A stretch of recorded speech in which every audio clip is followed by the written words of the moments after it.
So I was on Reddit recently and I was looking at Game Master advice and I came across quite a bit of really bad Game Master advice, and there's some good advice out there as well, but I found some really bad ones. And what I want to do today is look at some of this bad advice I found, discuss why it is bad, and discuss what is probably better advice, at least in my opinion. Okay, now for some context on our first thread. The question is, we've all seen 100 threads about the best advice for DMs, but what's the worst advice for a new DM? So I just wanted to give you the context here, because the first post we're looking at is bad D&D is better than no D&D. So they're saying that this is bad advice, and I 100% agree that this is bad advice. When I think of some of the horrible D&D games that I've been in, and most of them have been at conventions, I would rather do almost any. I have literally left convention games before, midway through or even sooner than that, because the game was so horrible. I would rather do anything. I'd rather wander the vendor hall. I'd rather sit on my phone and play games or whatever. And if you're at home or if you've got a friend group or something, I think it's so much better to play video games even, or play Baldur's Gate 3 or Icewind Dale or Subnautica, whatever type of game you'd rather play. But bad D&D, it is not enjoyable. It's not fun. Sometimes it can be just plain toxic. It takes up 4 hours of your time or more. It's why would you ever want to be in a game of bad D&D? I thought this post right here was pretty cool. Peace Tea Time says it's a numbers game. Thankfully, after the first few burns, you can get good at seeing the warning signs. The player that already has character art before session 0, yeah, big red flag. I don't know that that's necessarily a problem. They're not there to do a collaborative game with others. They have a special teacup character they've ran before and expect the game to revolve around them. Their commander shepherd, everyone else is their squad mate. I mean, I can kind of see that. This one right here, okay. The grown man who has an anime avatar on Discord and then for their character is excited to play a little elf girl. Hearing an adult man giggle and make scared sounds into your headphones is not an experience I ever wish on my worst enemies. I can totally see that. That probably is a big red flag. It sure sounds like one. Yeah, totally. The DM who says they're rule of cool and we don't want any rules lawyers here.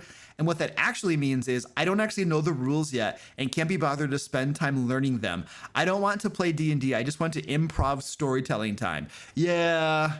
Yep. And this isn't bad game master advice, but it's a comment on the first comment of bad D&D.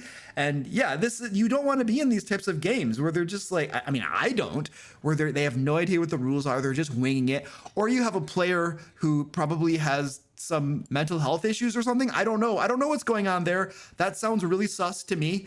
But yeah, I don't want to be in these types of games. I would rather not be there. I'd rather play a video game or something. Subnautica. I have my Cyclops. I'm ready to start. I'm my Neptune platform. I'm ready to go, baby. Let me finish that game off. I'd much rather do that than be in a game like this. But I think this poster here adds some really good context too. Birding Buck says, this depends on your definition of bad D&D.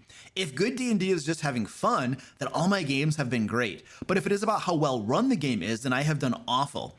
I've been slowly getting better, but it has been the players making jokes and such to truly make the game fun. And there is a whole lot of truth to this because the goal of the game is to have fun. And if everybody's having fun and laughing and it's just a great time, then I would say that is a good game of D&D. It doesn't matter how horribly prepared the DM is or what kind of problems are going on or anything. If everybody's laughing and having fun, then that's a pretty darn good game. There's always room for improvement, of course. But if everybody's having fun, then somebody or everyone is doing something very right. And this is also a great note about the players making jokes and stuff. You would be amazed at what a difference it makes to have good players in your game. Night and day. Good players can take a mediocre D&D game and turn it into an amazing D&D game. It is that simple. I have games that I run that I feel are kind of meh, to be perfectly honest. And then I have another game that is off the charts amazing fun. And in my opinion, what is the difference between those two games? The players. The caliber of the players, or I would say, not necessarily the caliber of the players, but the way the players contribute to the overall fun at the table. It is just amazing. Same game master, basically running the same style of games, but the players make all the difference. It is amazing. All right, here's another one. What sounds like good DM advice, but it's actually bad? And then this person says, never say no. And 100%, they're anybody. Okay, look, if you've played D&D before or other TTRPGs, there are many instances where no is the appropriate response. And anybody who gets out here and says that you should never say no, I would purport, I submit to you that that person has never played D&D before. They're probably on Reddit, on forums, commenting and saying stuff and reading about it, and they're watching actual plays, they're watching Critical Role or whatever, but they've never actually played the game. Because anybody who's played the game knows that there are many circumstances where the proper answer is simply no. And so to never say no is just absolutely ridiculous. And there's a great example here by Little Suntrail, who gives a story about a time where players tried to do something absolutely implausible, and the game master was like, no, it doesn't work. And a complete 100% proper way to go about doing this. At the end of the day, the game master is running the game. They are the authority there, and they have the right to adjudicate, to say no to certain things. Now, I feel like it's probably better. No is sometimes the proper thing to say, but sometimes consider using yes but or no but instead. So you could say, can I open the door? Yes, but it's locked, so you're gonna have to figure out a way to get past the lock.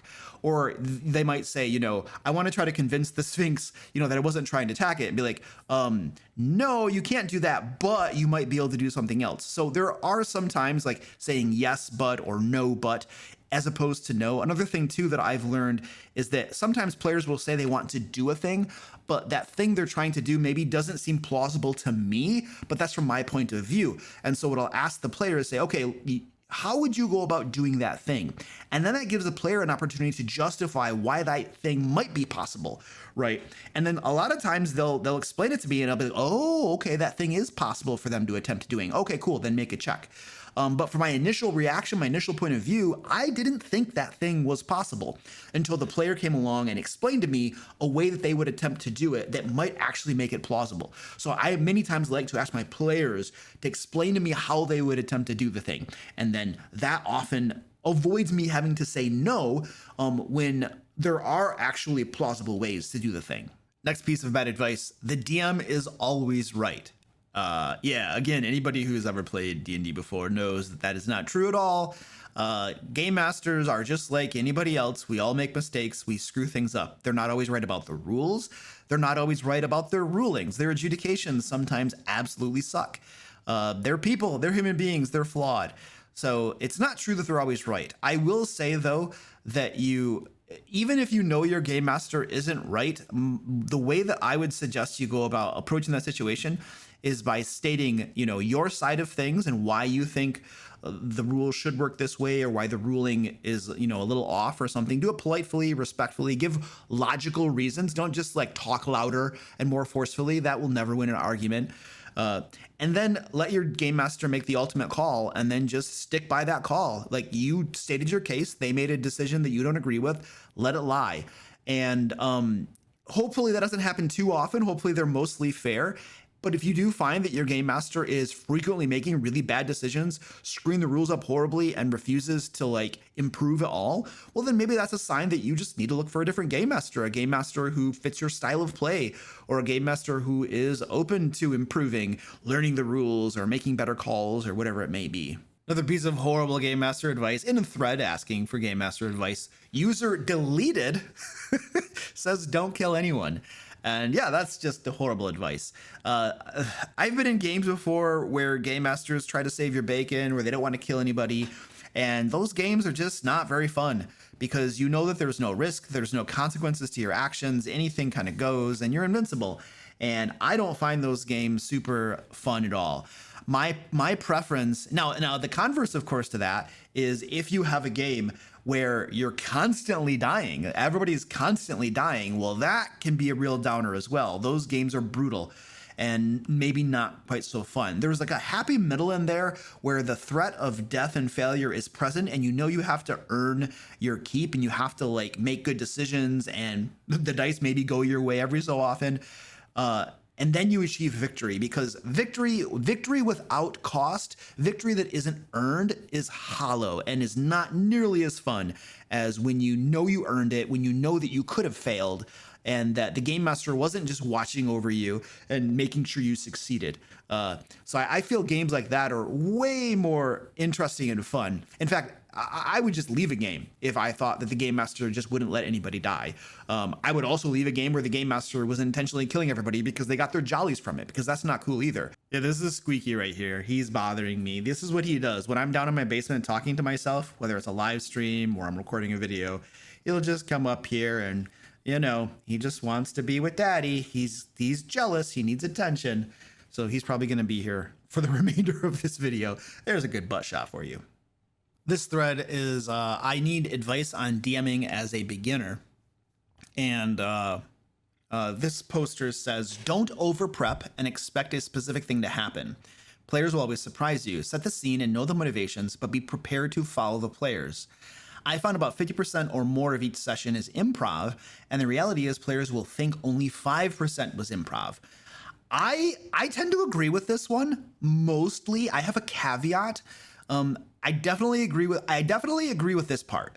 Don't expect a specific thing to happen. You can't expect what the outcomes will be. You cannot plan for what your players are going to do. Okay. I don't totally agree with this one. I feel that the more you prep, the more prepared you're going to be for most eventualities, as long as you keep an open mind and you're willing to improv and you're willing to let things go a different direction. And this is totally true. Players will always surprise you. I definitely agree with this. Set the scenes and know the motivations, but be prepared to follow the players. 100%. So I like to prep a lot and I like to set the scene, but I don't know what my players are going to do. And therefore, whatever they do in that scene, in that adventure, in that dungeon, whatever it is, then I follow along with them. And then I begin to improvise along the way in reaction to what my players are doing. And the rest of this I agree with you. I found that about 50% or more of each session is improv. And the reality is players will think only 5% was improv. I think there's some reality to this too. Like there's a lot of improv that goes into my games, a lot. I plan a lot. There's a whole lot planned, but there's a whole lot that gets improvised on the fly as well. But this is my feeling. I feel like if you prepare the right amount, then this is what's going to happen. Players won't realize that you're improvising so much because you've prepared the proper amount. It enables you to better improvise your game. If you haven't prepared enough, then you're not ready to improvise. I've found this to be true in my games, and I suspect this is probably a general rule of thumb for most folks. The more you prepare, the better you're going to be able to improvise. Now, the caveat that I mentioned, though, and this is a very important point, is that everyone, he's biting me now. The amount of preparation you need is individual to you. Every single person needs a different amount of preparation. I like to prepare a lot for my games. If you look at my adventures that are written out, there's usually read aloud text, there's like descriptions, there's a lot of good stuff that I put into my adventures that I run my private games for. I do a lot of preparation for my games. I also improvise a lot, but this is my own style of play. There are some people that don't need to improvise very much. There are other people that improvise way more. What you need to do is find the amount of preparation that's right for you, that enables you to run fun games that your players are enjoying, and that enables you to be able to improvise, the amount that needs to be improvised during any type of game. What sounds like good DM advice, but is actually bad.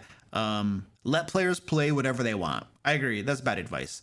Sometimes players want to play things that you should just say no to, that you shouldn't allow. Easy examples, being able to fly at level 1. Very, very powerful. And if you've ever played in a game where flying is a possibility, at low levels especially, you will know like the massive advantage that gives you. And so a game master is 100% within their right to say, no, you can't fly at level 1. In one of my games, I have a player who is, he would be what I consider a power gamer, or you might call him a min-maxer. But he's always looking to increase the power of his character. He's trying to use downtime to train in things to increase his power. At every turn, he's trying to increase his power one way or another. And I have to constantly hold him in check and be like, no, you can't do that. No, you can't do that. Yeah, you can do that, but let's add some caveats to that. So you can't just let players do whatever they want. That is a recipe for disaster in a whole lot of ways that we don't probably have the bandwidth in this particular video to talk about. But that is a recipe for disaster, and anybody can give you horror stories about games where players could kind of do whatever they want and play whatever they wanted to play. The rule of cool is more important than raw, or rules as written, rules as intended. And yeah, I think that my personal opinion is no, that's bad advice. The rules are made for a reason. The game designers did them for a reason. Usually, hopefully, they play tested them and things have a semblance of balance or purpose at the very least. And just always resorting to rule of cool over any rule is going to lead to it could break your game. It could cause unexpected problems with your game, with mechanics. It could lead to favoritism too, right? Where some players just like, I mean, rule of cool is ultimately like a game master prerogative, you know, where the game master is going to decide what's cool and what isn't, and when does the rule of cool apply. And so it becomes into almost a Mother May I situation. And you'll have some players who are constantly benefiting from the rule of cool and doing amazing things, and other players aren't. Perhaps because they're not as creative or imaginative, or perhaps because the game master just rules against them and says, nah, rule of cool doesn't apply in that situation. And then you have, so it can promote favoritism, it can promote broken games and other sorts of problems. So I'm not saying don't do the rule of cool, right? But to say that it's more important than the rules as written, I think is wrong. It's bad advice, and it can lead people, especially people who've never played the game before and have no clue, it can lead them in a very bad direction. You have to remember all the rules to be a DM. Yeah, it's not possible. It's like if that's the qualification to be a game master, then nobody can be a game master because nobody's going to remember all of the stinking rules. I think that you should be familiar with the core rules as best as you can. And I mean, we play the games for a while. You get an idea of which rules come up the most often, right? And so those are the rules you should kind of know. And honestly, the more they come up, the more you play, the more you're going to know them because they come up all the time in play. And then you look up other rules as needed, or you make quick rulings and look it up later. But the opposite is the problem too, right? If you don't know any of the rules, well, then you're just winging it. You know, this is like the game that you might go onto Twitch or something and watch an actual play, and they may or may not be playing D&D. You have no clue because the rules are just, woo, what are they doing, right? So the converse is also a problem where you don't know any of the rules, because then you're just freeform winging it. You might as well just be improvising a story together without any mechanics, which if that's what you want to do is fine, but that should be stated at the outright. Guys, we don't know the rules. We're not playing by the rules. We're just kind of doing whatever. And then if everybody's like, sweet, that sounds awesome, then rock and roll. And literally, as I mentioned, the converse of it, this person here is also just saying, you know, what's the worst advice for a new DM? Says you don't need to learn the rules. Remember, the DM is always right. Just do whatever you want. Remind the players of this. Yeah, this is horse crap advice. And this poster is calling it out as horse crap advice. So yeah, don't follow this. You know, it's really, really bad. The same deleted user, the rules don't matter. Yeah, it's like, and this poster here, every time I hear this, it's straight cringe for me. Why did I buy all these books then? Yeah, your addiction to hypercapitalism. Dude, seriously, like if the rules don't matter, then you might as well write a book. You might as well sit around and write a collective story together. Just don't buy the books, don't do anything, just sit around and tell a story together. If the mechanics don't matter and the rules don't matter. I would say that you're not playing D&D anymore. If you're not following the rules to some degree or another, what are you playing? What game are you playing? Some fantasy storytelling game? And if that's the game you want to play, cool, rock and roll. But don't come here under the guise that you're playing D&D when you're really just playing something that you're just improvising on the fly. And as a related note to that, Squeaky here has kindly reminded me that for folks who like to homebrew rules and modify the rules, strong advice here is to know the rules and use them for a while before you start changing and modifying the rules. I know we all get excited and we're all like, oh, wouldn't this be cool? And we want to toy and tweak and play with things. But until you understand the rules and how they work and why they were made the way they were made, and you've played the game for a little bit and you have some experience, then you're probably your changes to the rules are not going to work very well or ideally. And you won't have any like basis or prior experience from which to gauge whether your rules improve the game or not, because you've never really played the game a whole lot and you don't know the rules that well. So I always say you got to like know the rules, play the game for a while before you start just modifying and tweaking and homebrewing stuff. And I know there's lots of folks who love to do that, and they're just going to be like, Luke, shut up. We're going to do what we want to do. And if you want to, that's fine, and you might all still have fun and it could be great. I'm just saying that there exists a danger there, right, when you do that. And this right here is probably one of the worst pieces of Game Master advice you can ever put here. And again, this person is saying this in response to what is the worst Game Master advice. I want to be clear about this because you can see their names and stuff, and they're literally calling this out as bad Game Master advice, and they're totally correct. Punish your players in character if you don't like their out of character behavior. This is horrible. It's so bad. So I don't even know what this means. So if a player, well, I do know what it means. So if you have a player who is just hyper annoying or trying to min-max or something, then you punish their character, right? So it's just it's toxic behavior, I think is what it is. And it's just absolutely stupid and ridiculous. And furthermore, I feel like not only are you not behaving like an adult, right? Instead of having a conversation with the person to correct their out of character behavior, you're just like punishing them in character and punishing their bard or their wizard or something, right? And not only is it childish and you're not behaving like an adult, but I feel like you're probably going to make their behavior worse, right? Because you think they're not going to detect that, like, all of a sudden you're treating their characters differently and you're like being harsh to their character and you're doing bad things to their character. You know what I mean? Like, they're going to notice that, right? And do you really think that that's going to improve their behavior as a person, as a player at your game table? I don't think so. I think it's going to make it would make me worse. If I detected that, I would be like, oh, dude, this game master, man, what a piece of trash. You know what I mean? And what a child. He can't just talk to me. So if a person, this has always been my advice. This has always been my advice. And I think this is the way that you really should do this, is that if you have a player who is causing problems at your table because of their out of character behavior, then you address that out of character behavior head on. You have a conversation with them.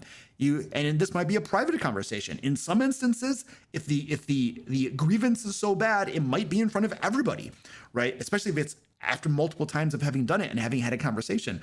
But you have to say, hey, look, John, when you're doing this thing, it's causing this result and it's making us feel this way. You have to call out what the behavior is, and you have to explain what it causes, what it's causing, what it's doing to the table, what it's doing to others, and how it's making people feel, right? You have to be very, very, very direct and specific about it, and you say, hey, if you could not do that, or if you could maybe do this instead, I would greatly appreciate it. And I think it would make the game better, and you have to be direct about it. I don't think beating around the bush and, we have to grow some at some point, and be big boys and girls, and cowboy up a little bit to address things like adults, as opposed to childish behavior where we punish characters for a player's offenses. Another bad piece of advice: roll behind the screen and fudge rolls to save players and control the story. I mean, yes, to save players' lives, we already talked about that. Controlling the story, this is so silly. This is D&D, and games like it are what we call collaborative storytelling games. Like, a story is being told, the game master plays a role in that story, but the players also play a role in that story. The players' decisions, their actions, what they do. The dice play a role in the story. It's a collaborative. Players, game master, and the dice all work together to tell a story. And when the game master is trying to control the story and force an outcome, I find that to be totally contrary to the game itself and to what you're doing. If you want to write a book and you want to control the outcome, if you want to control the story, then write a book. Don't play a game under the guise, of don't play a game that you say it's a game and people's actions matter and their choices matter when actually they don't, because you're going to just fudge dice, or you're going to do other things to control the story. You're going to control what NPCs do to push the story in the right way, because there are other ways to control a story, right, than just fudging dice. And I also think that fudging dice is mostly silly and ridiculous. Like, if you're going to roll dice, then you should abide by what the dice say and what the dice, how the dice contribute to the story. I usually roll behind a game master screen, but I don't try, like, usually there's a player sitting nearby that can see my dice rolls. And so I'm not trying to hide those things. It's just a convenience factor because my screen is there and the dice tray is behind the screen. My personal opinion is that if you need a certain thing to happen, don't roll a die to decide what happens. Just decide that the thing is going to happen. And it is the game master's prerogative to curate the game to a certain extent. If the group has been through a whole bunch of really hard fights and they're just beat all up, and then you roll for a random encounter and it says random encounter, and that could just be the thing that kills them all, and how horrible would it be to die to a random encounter? You know what I mean? And so you just ignore it and you don't have a random encounter. But see, I would say in that situation, don't roll the die. Just decide, no, there is no random encounter. They get to take a rest or whatever so they can get some hit points back.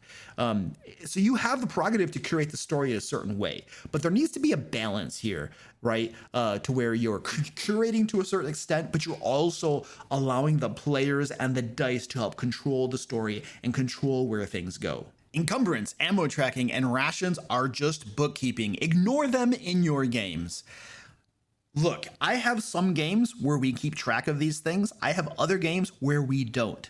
And a blanket thing that just says to ignore them because they're stupid and people don't like them and it's just bookkeeping, it denies the fact that different people have different styles of play and different ways that they enjoy playing. It also denies the idea that a game master might be running a certain style of game. If you're running a game set in Eberron where there's a lot of magic and stuff like that, and things are readily available and stuff, maybe you just hand wave that and you don't track it. If you're running a Shadow Dark game, you're probably tracking that thing. If you're running a game in the Dark Sun setting where this sort of thing matters, you're probably going to track this sort of thing. So to just have a blanket thing that says ignore it because people don't like it, it denies several realities of actually playing these games. And so I feel like as a game master, what you should be doing instead is you should be thinking about the type of game you want to run and what you're doing, and also get buy-in from your players. Usually there's a game pitch where your players are like, yes, we also want to run that game. We want to play in that game. But you also want to consider, what do your players actually enjoy? Like, what do they like? Do they like the verisimilitude and the reality of tracking their ammo? So they know, hey guys, I only have 2 arrows left. This is going to get really hairy when your archer can no longer shoot arrows. Like, some players like that, and it adds tension and reality to it. Other players are kind of like, this is dumb. I don't really care about this. Or they'll just have a wagon full of arrows or a cart of arrows they push around with them from dungeon to dungeon, which could actually be kind of funny, just to make sure they don't run out. But know your players, know what they find fun, and also know what you're trying to do with your game and the style of game and the tone of your game. By the way, if you enjoy the content I create, would like to support the channel and get a really cool book, my Feybound Kickstarter is live right now. We are making a D&D 5th edition expansion of Fey-themed, Fey Magic, Mischief, Mayhem, lots of cool things. We have over 1,600 backers as of the filming of this video, and we are giving folks 6 new races, 10 new subclasses, over 100 monsters, Fey mechanics such as Fey curses, Fey boons and banes. We're giving true names, Fey contracts. We have a bunch of Fey magic items. We have a full campaign setting with 4 unique Fey courts, and we have a 12-part adventure arc, 12 full-length adventures that I personally wrote. There's a link down in the description and in the pinned comment where you can learn more. Also, if you scroll down the Kickstarter page and you click this bad boy right here, you can download a free sample of Feybound to get an idea of what we're going to be giving you. And don't forget to let me know what you think about all of this Game Master advice, and let me know a different Game Master advice that is equally as horrible that you've heard over the years. And if you'd like to watch another fine DM Layer video, there's a thing right here you can click. There's something probably to subscribe somewhere. And until next time, happy game mastering and have a wonderful day.